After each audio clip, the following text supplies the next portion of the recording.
Hello kids, welcome to my channel. Today I am going to explain you the chapter matter, and from matter I am going to explain you the topic change of state. ठीक है, आज मैं क्या explain करने जा रही हूँ? Change of state explain करने जा रही हूँ और characteristics of gases liquid and solid, ये जो है characteristics of gases liquid and solid, ये मैंने अपने प्रीवियस वीडियो में शेयर किया हुआ है, तो वो आप उसमें से देख सकते हैं। तो आज जो मैं कंटिन्यूएशन में जा रही हूँ, कैरेक्टरिस्टिक्स के बाद जो नेक्स्ट टॉपिक हमारा आता है चेंज ऑफ स्टेट आता है, तो अब इसको मैं एक्सप्लेन करने जा रही हूँ। Now what it is written over here? Take equal amounts of different kinds of liquids such as water, milk, apple juice, tea and sugar syrup. अब इसमें क्या लिखा है? हम इक्वल अमाउंट्स में हम क्या क्या चीज़ें लेंगे? वाटर, मिल्क लेंगे, Apple juice, T and sugar syrup. Observe how long it will take for these liquids to freeze. और इनको हम क्या करेंगे? फ्रीज़र में रख देंगे और फिर हम इनको ऑब्जर्व करेंगे कि ये कितना टाइम लेता है फ्रीज़ होने में. अब एक यहाँ पे इक्वेशन दे रखा है सॉलिड का. अब सॉलिड अगर मेल्ट होता है तो क्या बनता है? लिक्विड बनता है. Solid on melting forms liquid. अब इस लिक्विड को अगर हम इवेपोरेशन करेंगे, गरम करेंगे, इवेपोरेशन होगा उसी लिक्विड का, तो ये किस में टर्न हो जाता है? किस में होगा टर्न? गैस में. ठीक है, ये गैस में टर्न होगा. अब यही वाइस वर्सा होगा, यानी कि गैस को अगर हम कंडेंसेशन करेंगे on cooling, when it condenses it turns into liquid. Liquid में चेंज होता है ना, अगर हम गैस को कंडेंस करेंगे तो ये लिक्विड में चेंज हो गया, और लिक्विड को फिर हम फ्रीज करेंगे तो ये किस में चेंज होगा? On freezing the liquid it will change into solid. So ये हमारा एक इक्वेशन है जो कि हम आगे जाके इसको पढ़ेंगे. ठीक है, now let's move ahead. Matter can change from one physical state to another. अब मैटर जो है वो वन फिजिकल स्टेट से दूसरे फिजिकल स्टेट में चेंज हो जाता है. जैसे सॉलिड लिक्विड में चेंज हुआ, लिक्विड गैस में हुआ, गैस लिक्विड में चेंज हो जाता है, लिक्विड सॉलिड में चेंज हो जा सकता है. तो the change of state from solid to liquid on heating is known melting. अब ये सब ना छोटे छोटे टर्म्स हैं जो कि आपको लर्न होने चाहिए बहुत अच्छी तरह से, क्योंकि आप जैसे जैसे आगे क्लासेस में जाएंगे तो ये सारे टर्म्स आपको मिलेंगे, इसके एक्सप्लेनेशंस नहीं मिलेंगे आपको, बस ये टर्म्स आया करेंगे. तो आप ये टर्म अभी छोटी क्लासेस में अच्छे से समझ लीजिए ताकि आगे आप लोग को कोई प्रॉब्लम नहीं होने पाए. ठीक है, तो the change of state from solid to liquid. अब सॉलिड से हम लिक्विड में कोई चीज़ चेंज कर रहे हैं. अपने आइज़ के सामने आप इमेज बनाइए, सॉलिड हम लिक्विड में चेंज कर रहे हैं, जो हमारी आइज़ है वो हमारी लिक्विड में चेंज हो रही है, हीटिंग से चेंज हो रही है, तो उसको हम बोलते हैं मेल्टिंग. वो मेल्ट हो रहा है, सॉलिड लिक्विड में चेंज हो रहा है, वो मेल्ट हो रहा है, तो उसे हम बोलेंगे melting. The change of state from liquid to solid on cooling is known as solidification या freezing बोलते हैं. अब लिक्विड का सॉलिड में चेंज होना ऑन कूलिंग, यानी कि अगर हमने वाटर को फ्रीज़र में रख दिया तो वाटर किस में चेंज हो जाएगा? आइस में. तो उसको हम बोलेंगे फ्रीजिंग या solidification. All right, next term आता है हमारा the change of state from liquid to gas. अब लिक्विड से हमारा ये गैस में चेंज हो रहा है. The change of state from liquid to gas on heating. कैसे हो रहा है? हीटिंग से. इज नोन एज वेपोराइजेशन या इवेपोरेशन. ओके, तो उसको हम, क्योंकि क्या होता है, स्टीम निकलती है ना, स्टीम क्या है, वो इवेपोरेशन, वेपोराइजेशन, इस तरह से हम टर्म यूज़ कर सकते हैं। तो लिक्विड जब गैस में चेंज होता है ऑन हीटिंग में, जब हम हीट करते हैं तो वो उस उसको हम क्या बोलेंगे, वेपोराइजेशन। नेक्स्ट है the change of state from gas to liquid. Gas to liquid, अभी था लिक्विड टू गैस, अब ये gas to liquid on cooling is known as condensation. ये हम लोग ने टर्म पढ़ा था, याद है, वाटर साइकिल में ये हम लोग ने पढ़ा था ये सारा term, evaporation, condensation, isn't it. तो ये वही वाला टर्म इसमें भी यूज़ हुआ है। गैस जो है हमारा लिक्विड में चेंज होता है, on cooling is known as condensation. तो ये सारे टर्म्स क्लियर हो गए। मेल्टिंग क्या होता है, फ्रीजिंग क्या होता है, इवेपोरेशन क्या होता है, कंडेंसेशन क्या होता है, ये सारे टर्म्स अच्छे से आपको प्रिपेयर हो जाना चाहिए। तो एक बार फिर से हम लोग ये फटाफट देख लेते हैं। मेल्टिंग क्या होता है, change from solid to liquid on heating. Freezing क्या होता है, change of liquid to solid on cooling. Vaporization, change from liquid to gas on heating. Condensation क्या होता है, change from gas to liquid on cooling. All right.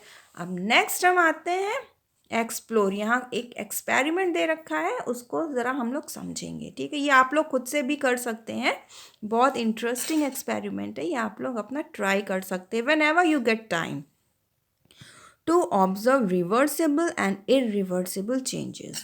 Reversible and irreversible changes क्या होता है, ये मैं आपको आगे बताऊंगी ये होता क्या है, ठीक है। Mix a small quantity of each of this solids with water, observe what happens and complete the chart. अब इसमें क्या है, इसमें कुछ चीज़ें दे रखी हैं, सैंड है, फ्लोर है, plaster of Paris, baking powder, powder paint और सॉल्ट है। इन सब को आपको क्या करना है, वाटर के साथ मिक्स करना है और फिर ऑब्जर्व करना है कि होता क्या है। तो कौन कौन से इसमें चीज़ें जो कि डिज़ोल्व्स इन वाटर, इनमें से क्या क्या चीज़ें वाटर में डिज़ोल्व हो जाती हैं, उनके नेम यहाँ लिखिए। कौन कौन सी चीज़ें जो कि वाटर में डिज़ोल्व नहीं होती, does not dissolve in water, यहाँ पे उनके नाम लिखिए। और फिर there appears to be a different sort of change, या कोई नया ही प्रोडक्ट बन जाता है। अगर आप इनको वाटर के साथ मिक्स कर रहे हैं तो कुछ नया ही प्रोडक्ट बन जाता है।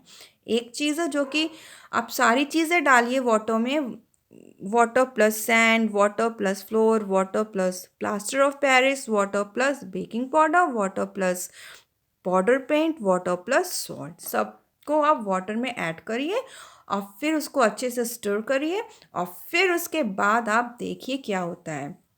वाटर में कौन चीज़ें डिज़ोल्व होती हैं, कौन नहीं डिज़ोल्व होती हैं, या कुछ और ही नया कुछ निकल रहा है, या मिक्स कर रहे हैं तो गैस फॉर्म हो रही है, झाग निकल रहा है।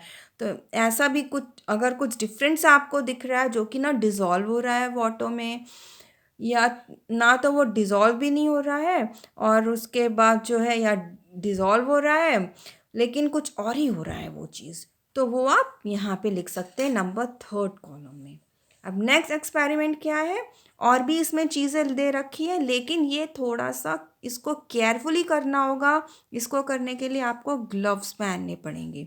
You might try some other mixes, लेकिन ये सारा एक्सपेरिमेंट आपको अलोन नहीं करना है, किसी के सुपरविज़न में करना है, अपने किसी बड़ों के सुपरविज़न में करना है, अपने छोटे के सुपरविज़न में नहीं करना है, किसी बड़ों के सुपरविज़न में। ये सारी चीज़ें, जो भी एक्सपेरिमेंट्स होता है वो आपको अलोन नहीं करना, क्योंकि अभी आप लोग छोटे हैं, तो किसी बड़े के सुपरविज़न में आपको ये सारे एक्सपेरिमेंट्स करने। तो इसमें क्या करना है, आपको सीमेंट मिक्स करना है वाटर में, वाटर के साथ सीमेंट मिक्स करना है। और इसमें क्या होता है, lemon juice and washing soda, इनको आप मिक्स करके देखेंगे क्या होता है। विनीगर एंड सोडा बाइकार्बोनेट लेंगे और ऑब्जर्व करेंगे कि क्या होता है अगर विनीगर और इसको हम दोनों को मिक्स कर देंगे तो क्या होगा। लेमन और वॉशिंग सोडा को हम मिक्स करेंगे तो क्या होता है। तो ये सारी चीज़ें आप लोग ग्लव्स पहन के करिएगा, ठीक है। अब यहाँ पे आपका जो भी ऑब्जर्वेशन आएगा you can write it over here. अब हम यहाँ पे पढ़ेंगे रिवर्सिबल एंड इरिवर्सिबल चेंजेस क्या होते हैं। ये भी बहुत इंटरेस्टिंग चेंजेस है, बहुत ही सिंपल है। When a change can be undone, freezing liquid water to ice and melting it back again, it is known as reversible change. reversible change मतलब जो हमने यहाँ पे देखा था, जो कि सॉलिड लिक्विड में चेंज हुआ, लिक्विड गैस में हुआ, isn't it? अब फिर वापस गैस लिक्विड में चेंज हो गया और लिक्विड सॉलिड में चेंज हो गया, तो ये हमारा हो जाता है रिवर्सिबल चेंज, इसको हम बोलते हैं।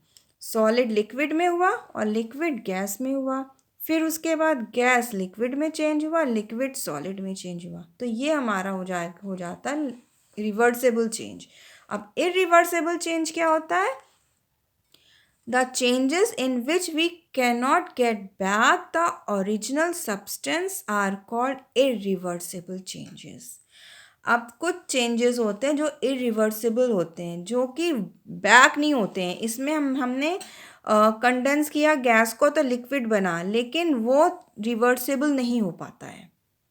वो क्या होता है? रिवर्स नहीं हो पाता है, ठीक है। तो ऐसी चेंज को हम क्या बोलते हैं? Irreversible change. कोई न्यू प्रोडक्ट बनता है, इसमें तो हमें वही सेम चीज़ मिल गई, सॉलिड में ही आके ख़त्म। सॉलिड से हमने शुरू किया और रिवर्स किया तो सॉलिड में ही ख़त्म होगा। सॉलिड चीज़ को हमने लिक्विड में चेंज किया, लिक्विड को गैस में किया, गैस को हमने लिक्विड में किया, लिक्विड को सॉलिड में किया, तो जहाँ से हमने शुरू किया था ये वहीं पे ख़त्म हो गया। लेकिन इरिवर्सिबल में क्या होता है? कुछ नया ही बन जाता है। अगर हमने सॉलिड से शुरू किया तो कुछ नया ही प्रोडक्ट बन के आएगा बाहर, तो वो होता है irreversible change. When we burn paper, अब इसमें अगर हमने पेपर को जलाया, we can not get back the paper from ash, so it is an irreversible change. अब हम पेपर को अगर जलाते हैं तो क्या होता है? वो राग बन जाता है, ऐश बन जाता है। अब ऐश तो वापस पेपर में नहीं बनेगा ना। जैसे सॉलिड लिक्विड में चेंज हुआ, लिक्विड गैस में हुआ, गैस लिक्विड, लिक्विड सॉलिड में, तो ये तो हो गया चेंज। लेकिन ऐश वापस पेपर में तो नहीं कन्वर्ट हुआ। तो ऐसी चेंज को, लेकिन क्या हुआ? एक नई चीज़ बनकर आई, ऐश बनकर आई, न्यू थिंग।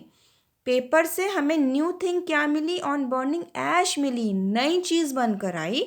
तो ऐसे चेंज को हम बोलते हैं irreversible change. Is it clear? The changes where the chemical compositions of the substances completely changes are known as chemical changes. अब chemical changes क्या होता है? जो chemical composition होता है ना, वो पूरी तरह से वो change हो जाता है, उससे हम बोलेंगे chemical changes.